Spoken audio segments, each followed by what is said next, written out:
Let's have some fun.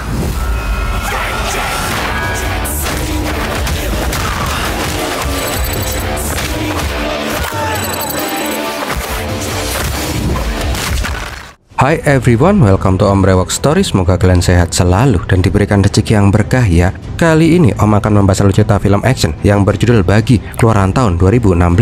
Sebelum Om upload film Bagi keempat yang bakal Om upload di channel utamanya Om. Film ini mengisahkan jagoan ahli bela diri yang berjuang menyelamatkan cewek yang sangat dia sayangi dari cengkraman mafia bapuk nafsuan. So, nggak usah pakai lama deh, langsung aja bumper Om Brewok Story.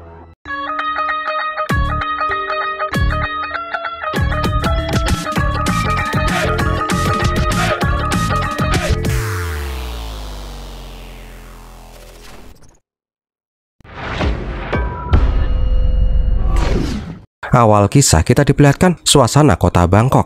Diperlihatkan ada mafia yang sedang menyiksa seorang om-om. Nah, di saat itu ketua mafia yang bernama Raghav dikasih tunjuk majalah yang memperlihatkan cover gadis cantik yang bernama Sia yang terdeteksi sekarang sedang berada di Hyderabad. Scene kemudian memperlihatkan Sia yang lagi menghajar para begundal-begundal dengan keahlian bela dirinya yang TOP BGT. Bangke, Om kirain beneran, ternyata cuma syuting, pakai acara kesandung segala lagi. Sia itu adalah pemeran film yang sangat hebat, dia juga ahli bela diri. Diceritakan juga kalau Sia itu sering ditemanin oleh ayahnya yang bernama Kurana. Saat break syuting, tiba-tiba si Raghav dan anak buahnya datang dan langsung mencari si Sia di lokasi. Karuna yang saat itu lagi menuju ke bis dihalangin oleh anak buahnya si Raghav, dan tiba-tiba dia pun langsung ditabokin sama si Raghav. Ketika Sia melihat si Raghav, mata Sia pun langsung mendelik becodot. Singkat cerita, Sia pun diculik dan dibawa oleh si Raghav menggunakan pesawat pribadi menuju Thailand. Sebelum lanjut, Om mau terima kasih dulu nih untuk yang udah ngasih Om super thanks. Untuk Kak Vita Virahatun dari Hong Kong, dan tentu aja Kak Rasti Dia Ananda yang selalu aja ngirimin Om setiap Om upload konten. Semoga rezeki kakak-kakak ini selalu aja dilimpahkan ya. Terus kalau ada yang mau ikutan support Om, bisa juga dengan super thanks ya. Om bakal terima kasih sekali. Oke, lanjut. Kurana yang khawatir meminta bantuan kepada polisi, tapi mereka menolak ketika mereka tahu bahwa yang menculiknya adalah si Raghav. Nggak mau menyerah, Kurana dan produser film yang bernama Dasana mendatangi Kementerian Luar Negeri di Delhi. Tapi sayangnya pemerintah juga nggak bisa membantu karena India nggak punya perjanjian ekstradisi dengan pemerintah Thailand. Jalan satu-satunya meminta bantuan polisi Thailand untuk mencari keberadaan Sia di Bangkok. Di saat mau putus asa, Kurana kepikiran seonggok sosok yang bisa menyelamatkan Sia dari si Raghav. Scene kemudian berpindah ke tempat latihan bela diri. Dan jeng-jeng, peran utama kita yang bernama Roni lagi handstand pakai jari. Nah, di saat Roni sedang berlatih memperdalam ilmunya, tiba-tiba asistennya datang memberikan telepon. Malam harinya, Roni pergi menemui seseorang yang tadi menelponnya. Yang ternyata orang itu adalah produser film, si Dasana. Dasana pun meminta tolong si Roni agar bisa menyelamatkan si Sia. Tapi setelah memperlihatkan fotonya si Sia, Roni pun langsung menolak mentah-mentah. Karena nggak punya pilihan lain, Dasana pun kembali memohon dan menawarkan uang yang amat banyak. Ya udah, Roni pun setuju semata-mata karena bayaran yang banyak itu. Singkat cerita, Roni pun langsung cus naik pesawat menuju Bangkok. Dia juga mulai mencari tahu tentang bisnis Raghav saat ini yang ternyata menjadi mafia di Bangkok. Kenapa sih Roni awalnya nolak menyelamatkan si Sia? Padahal Sia itu kan cantik, pulen. So, kita flashback dulu. Diceritakan awal pertemuan Roni dengan si Sia pas mereka berdua itu nggak sengaja bertemu di sebuah kereta. Di saat itu, mereka berdua itu sedang menuju Kerala. Ketika ngeliat Sia yang demen banget sama hujan, mereka berdua pun berbincang. Keretanya ngerem mendadak. Lumayan bisa grepe-grepe tipis. Nah, pas Sia kembali ke kursinya, Roni berniat beli chai di luar. Sun, jauh dulu ah. Nah, di saat bersamaan kita juga diperlihatkan si Raghav yang juga akan naik kereta yang sama. Habis itu tiba-tiba hujan, terus joget. Tipikal film India banget ini mah.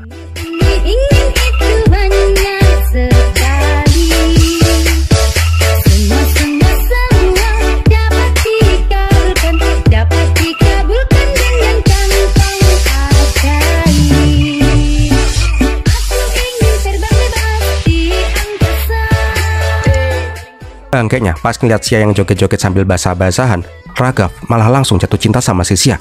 Itu cewek pulen amat ya, BH-nya juga nyeplak kena air, pikir si Raghav.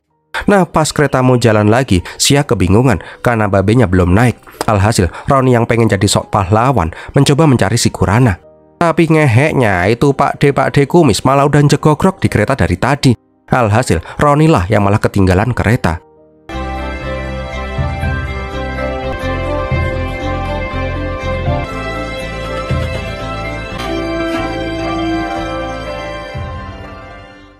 Shin kemudian memperlihatkan si Raghav sampai ke rumah. Dia dan anak buahnya si Biju memberi hormat kepada bapaknya yang merupakan master bela diri, Guru Semi. Keesokan harinya, Roni juga sampai di dojonya si Guru Semi.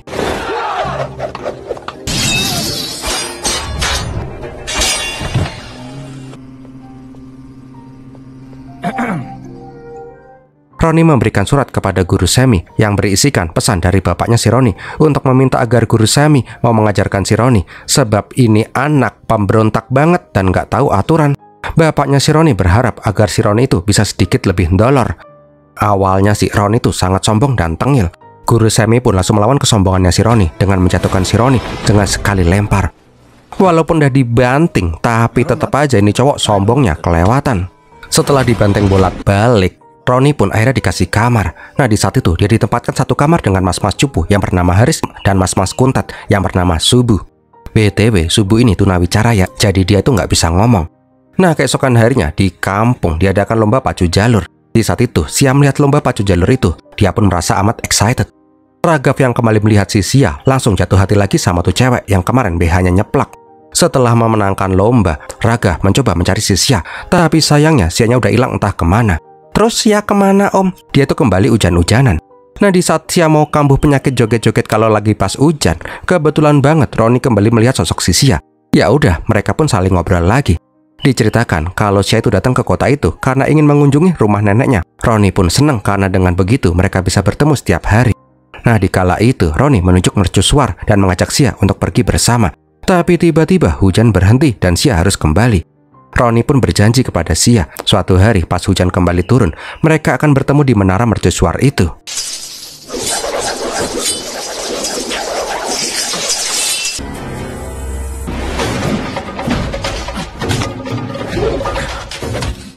Suatu malam, Roni, Haris, dan Subuh hendak keluar dari perguruan. Ketika mereka mau menuju pintu keluar, Roni sempat melihat si Raghav yang bertarung dengan murid-murid dojo. Haris pun mengatakan kalau orang itu adalah si Raghav, anak dari pemilik perguruan yang selalu mendapatkan juara dunia. Nah, di saat itu Guru Semi pun menghentikan si Raghav dengan cara ditotok. Guru Semi bilang kalau mereka itu adalah murid-murid dojo, bukan samsak gebuknya si Raghav. Nah, di lain sisi, di sebuah restoran, Roni, Haris, dan Subuh asik makan malam bersama. Kebetulannya Kurana juga lagi berada di sana. Karena mabuk dan gabut, Kurana malah join ke mejanya si Roni. Mendengar si Roni sedang membicarakan seorang gadis, Kurana pun memberikan saran, jika wanita itu adalah wanita idamannya, maka si Roni harus terus mengejarnya. Tanpa disadari bahwa gadis yang Roni incar itu adalah anaknya sendiri, yaitu si Sia. Keesokan harinya, Roni pun mulai berlatih. Latihan awalnya itu tidak jauh beda dari pekerjaan pembantu. Dia harus ngepel, memberi makan murid-murid yang lain, belanja ke pasar, dan mengangkat benda-benda yang berat. Pokoknya, kegiatan sehari-hari Roni itu cuma dijadikan jongos belaka.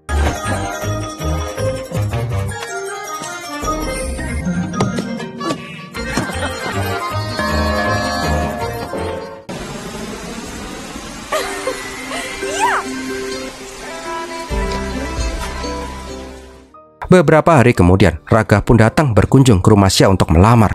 Raghav itu sempat bertemu dengan si Sia. Namun tak lama kemudian, Sia pun pergi sebab hari itu sedang hujan. Raghav pun menemui si Kurana dan menjelaskan bahwa dia itu udah ngacang banget sama si Sia. Raghav juga memberikan sejumlah uang agar Sia bisa jatuh ke pelukannya. Jelas, Kurana yang mata duitan pun langsung ijo matane dan langsung menerima lamarannya si Raghav. Sementara itu, Sia menepati janjinya untuk pergi menaiki mercusuar dan berharap Roni juga datang menghampirinya. Tapi udah ditunggu lama amat, si Roni nggak muncul-muncul juga. Sia pun menganggap kalau Roni itu cuma pembohong. Tapi tanpa dia sadari, ternyata Roni udah jegogrok dari tadi di balik mercusuar. Pas ngeliat Sia yang ngomel-ngomel, Roni pun cuma cengar-cengir sendiri. Setelah hujan reda, mereka pun pergi untuk menghabiskan waktu bersama, mengelilingi kota yang begitu indah. Joget.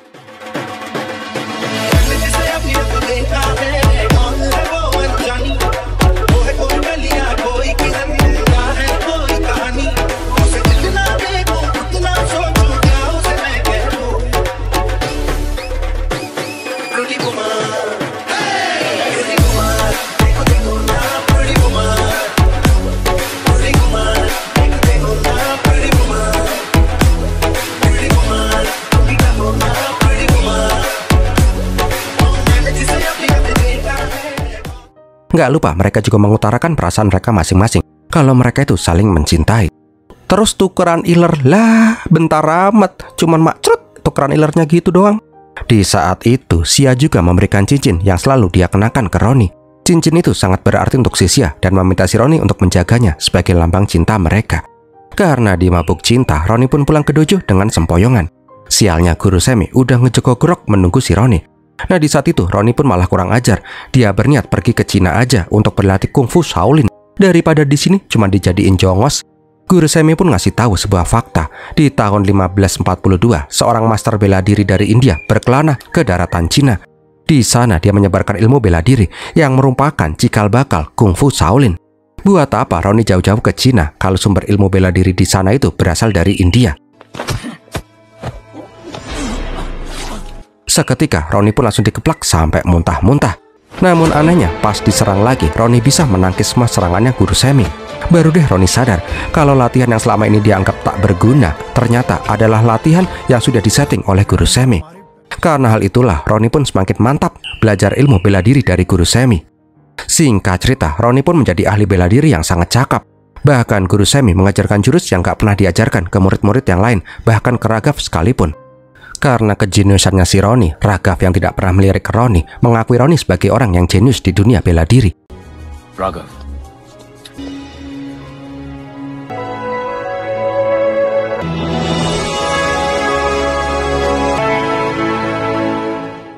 Keesokan harinya, Roni dan Xia pun berjalan bersama. Roni juga ngasih hadiah selendang buat si Xia. Tapi pas melihat bapaknya lagi main periwitan burung, Xia pun langsung melengos. Nggak mau ketahuan babenya, Xia pun langsung kabur naik bajai. Nah, pas melihat si Roni, Kurana pun berniat mengajak 3 sekawan untuk mabuk bareng. Toh dia lagi punya banyak duit dari si Raghav. Namun pas ngeliat kalau si Roni mengenakan cincin yang sama persis kayak punya si Xia, Kurana pun langsung sadar kalau cewek yang ditaksir sama si Roni itu adalah putrinya sendiri. Kurana pun langsung bilang, mending si Roni menyerah mendekati si Xia. Itu semua demi kebaikan si Roni sendiri.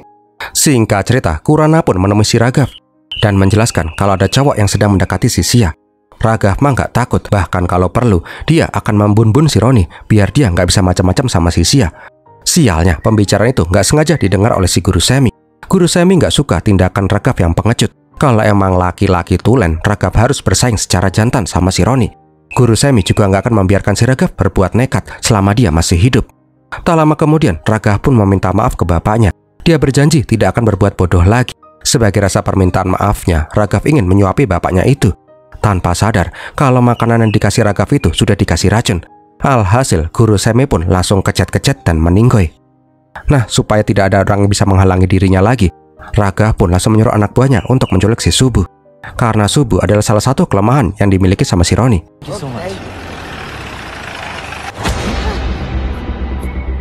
Sorry. बच्चे को हाथ मत लगा. Main cengkeweng aja, itu anak orang bos, bukan boneka Labubu. Jelas saja Roni nggak bisa asal main gebuk, karena dia mengkhawatirkan keselamatannya si Labubu, si Subu. Bangke, itu boneka Labubu dilempar-lempar dong. Anak bocah itu, oh emang gendeng.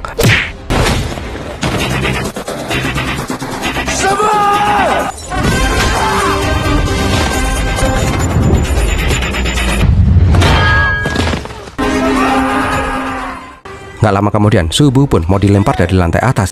Nggak mau itu terjadi, Roni pun langsung lempar batu. Modar cocote. Setelah Subu berhasil diselamatkan, baru deh Roni ngamuk sengamuk-ngamuknya. Semua orang pun langsung pada mental-mental dan dipelintir-pelintir.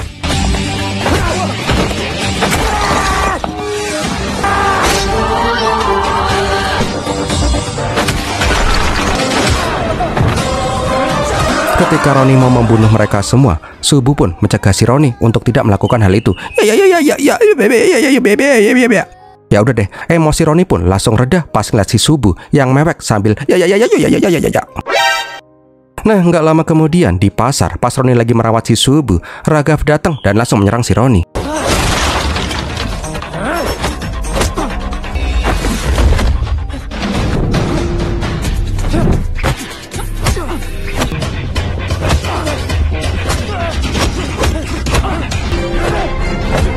Beda kayak tadi yang cuma ngelawan cecunguk, kali ini Roni nggak berkutik pas menghadapi si Raghav. Nggak hilang ide, Roni langsung berlari ke Pertamini dan nyemprotin Pertalite. Awis, ayo modar kabeh bareng-bareng, ayo gosong-gosong sekalian. Intinya sih Raghav meminta si Ronnie menjauhi si Xia karena dia udah tunangan sama si Xia. Tapi Ronnie mah nggak mau. Dia dan Xia saling mencintai. Wes podo bae rebutan koyo cewek, koyo nggak ada cewek lain aja. Scene kemudian memperlihatkan upacara kremasiannya si guru Semi. Biju pun menyarankan agar memfitnah si Ronnie sebagai pembunuh guru Semi. Setelah acara kremasian selesai, Ronnie masih terdiam di depan abu jenazah guru Semi yang sudah dia anggap sebagai ayahnya sendiri. Ronnie pun berjanji siapapun yang membunuh guru Semi, dia akan membalaskan dendam gurunya itu. Tapi nggak lama kemudian, Ronnie dihampiri oleh Isolop yang naik perahu odong-odong. Mereka berniat menangkap si Ronnie karena keributan tadi di pasar. Tentu aja, para Isolop itu adalah Isolop korup yang dibayar oleh si Raghav. Yang lebih bangkainya lagi, Kurana juga ikut terlibat dalam memfitnah si Ronnie. Setelah keluar dari kantor Isolop, Ronnie ngasih tahu ke Xia kalau Kurana dan Raghav lah yang merencanakan pembunuhannya si guru Semi. Jelas saja Xia nggak mau percaya, walaupun bapaknya itu sering bangke, tapi bapaknya itu nggak akan berbuat sekeji itu. Ronnie pun berencana akan meninggalkan Karala. Kalau Xia masih mencintainya, Ronnie mengajak Xia untuk kawin lari. Tapi kalau Xia nggak mau, jangan pernah Xia menunjukkan mukanya lagi di depannya si Ronnie. Di rumah, Xia pun bercerita dengan ibu dan neneknya. Sialnya, pembicaraan itu didengar oleh si Kurana. Dia pun langsung jedotin kepalanya ke tembok dan berpura-pura seolah-olah dia itu habis digebukin sama si Ronnie. Kurana juga ngasih cincin yang dikasih Xia ke Ronnie dan bilang kalau Ronnie itu sudah kabur dari Karala setelah tuh orang melempar cincin milik si Xia. Karena hal itulah, Xia pun udah nggak mau percaya lagi sama si Ronnie dan malah membencinya. Nah, di lain tempat, Ronnie dan Subu menunggu Xia di stasiun, tapi Xia tidak pernah datang. Di sini juga kita dikasih lihat kalau si Ronnie masih mengenakan cincin pemberiannya si Xia di jarinya. Karena Xia nggak datang, Ronnie pun menganggap kalau Xia itu udah nggak mencintai dirinya lagi. Karena nggak mau menikah sama si Raghav dan udah nggak percaya sama si Ronnie lagi, Xia pun memutuskan untuk pergi ke Mumbai demi mengejar mimpinya menjadi bintang film Bollywood. Kembali lagi ke masa kini, diperlihatkan Ronnie udah sampai di Bangkok.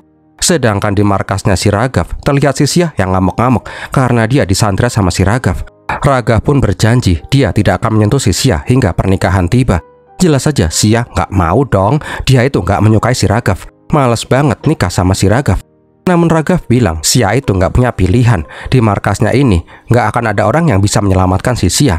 Xia itu cuman harus pasrah menikah sama si Raghav, abis itu ngangkang, beres deh. Scene pun berpindah ke supir taksi India yang nyasar ke Thailand. Matane, itu paha cewek main lus-lus saja. Rupanya Suki itu emang buram matanya. Dia itu jadi supir taksi selalu ditemenin sama adiknya, si Suka. Dahlah, singkatin aja ya, Ronnie pun naik taksinya Suki dan Suka untuk mencari markasnya si Raghav. Pertama-tama mereka mendatangi tempat tarung bebas underground.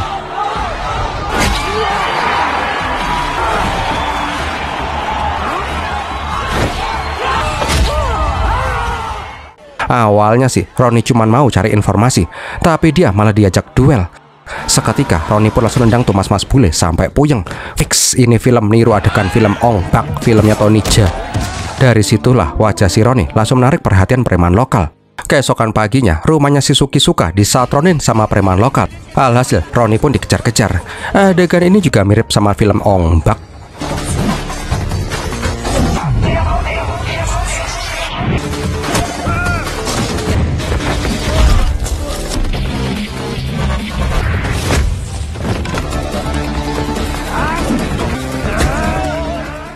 Singkat katanya, Ronnie berhasil mengalahkan semua preman dan menyuruh bos preman ngasih tahu informasi tentang mafia India yang bernama Raghav. Dari engkoh-engkoh itulah Ronnie berhasil menemukan alamat rumahnya si Biju. Singkat cerita, Biju pun digebukin dan istrinya diancam akan dibunuh. Karena hal itu jugalah Biju akhirnya cepuh dan ngasih tahu lokasi Xia berada sekarang. Biju menjelaskan bahwa Ronnie tinggal di sebuah gedung yang memiliki 10 lantai, di mana setiap lantai terdapat pasukan dari Raghav sehingga akan sangat sulit bagi si Ronnie untuk dapat menaklukkannya.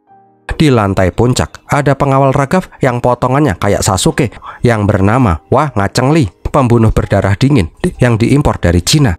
Kebetulan film Indianya, Biju menerima telepon dari si Raghav yang ngasih tahu kalau Xia dilarikan ke rumah sakit. Kenapa Xia bisa koleng? Karena sebelumnya Xia mencoba menyerang si Raghav. Alhasil Xia pun dikeplak sampai pingsan. I'm sorry, मैं बता नहीं सकता. फिर आगे हाथ जोड़ता हूँ. इसके आगे मैं कुछ नहीं बोलता.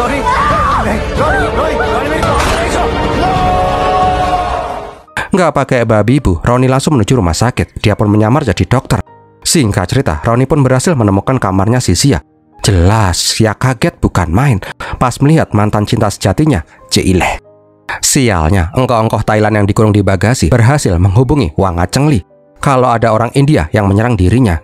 Alhasil, Raghav pun langsung sadar dan menyuruh seluruh anak buahnya mengamankan si Sia.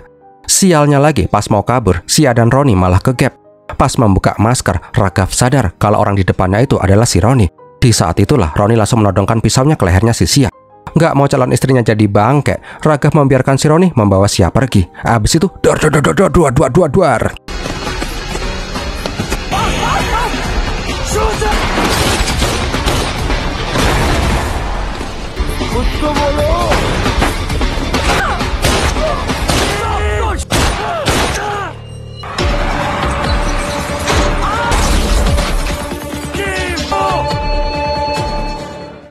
Nah, untuk kabur dari Thailand, Ronnie dan Sia menggunakan kapal untuk kembali ke Kerala.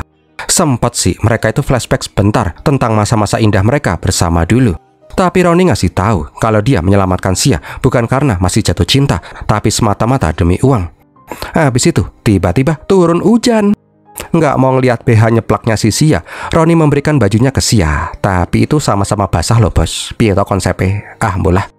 Tapi pas di saat itu, Sia menyadari kalau Ronnie masih mengenakan cincin keramat yang dulu Sia kasih. Alhasil, Sia pun baru sadar kalau selama ini dia udah ditipu oleh bapaknya sendiri. Habis itu apaan om? Ya pakai ditanya, Sia langsung paling in love lagi sama si Ronnie lah. Gini aja pakai muter-muter ini film. Nggak lupa joget.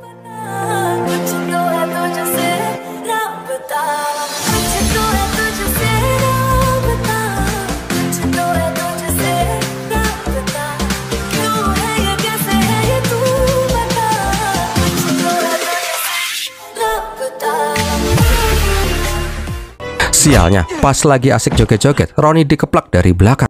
Ronnie pun langsung diserang oleh Biju dan Wang Chengli.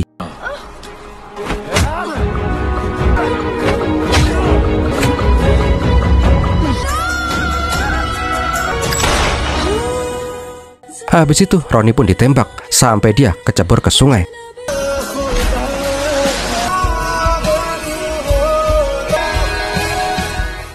Nah, karena Ronnie udah mati, Sia nggak punya pilihan lain, yaitu menikahi si Raghav. Kalau menolak, seluruh keluarganya Sia akan ikutan join mabar sama si Ronnie di alam baka.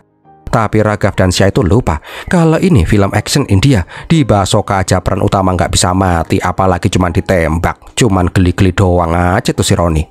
Bener aja, Ronnie pun langsung menyerang markasnya si Raghav. Lantai demi lantai, Ronnie jabanin untuk menemukan lantai atas.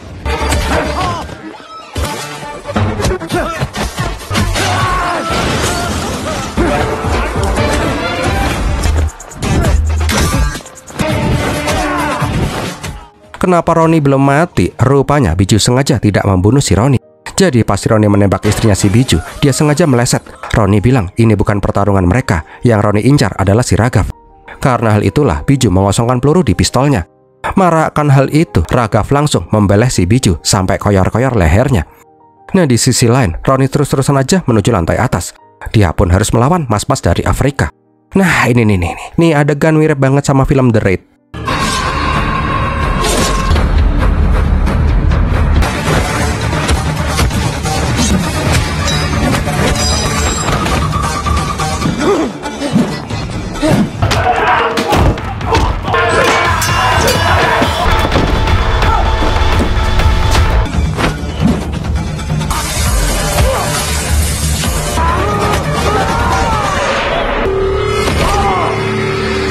Kurang mirip apa lagi nih sama film The Raid. Oh, nggak mau berdiam diri, Sia pun juga ikutan join mabar. Singkat cerita, Ronnie pun harus melawan Wang Chengli. Oh, om tahu sekarang, Wang Chengli itu diibaratin Mad Dog Yayan Ruhian dari The Raid.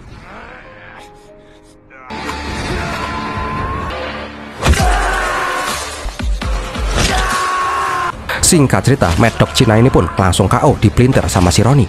Abis itu, Ronnie dan Sia pun berpelukan. Hedah. Oh iya, masih ada raja terakhir, si Raghav. Daripada kepanjangan, Ronnie dan si Raghav pun duel di lantai 10. Setelah itu, Raghav pun ngasih tahu fakta kalau guru Semi mati karena Raghav bunuh. Seketika, amarah Ronnie pun langsung memuncak. Dia langsung mengeluarkan jurus rahasia yang diajarkan guru Semi.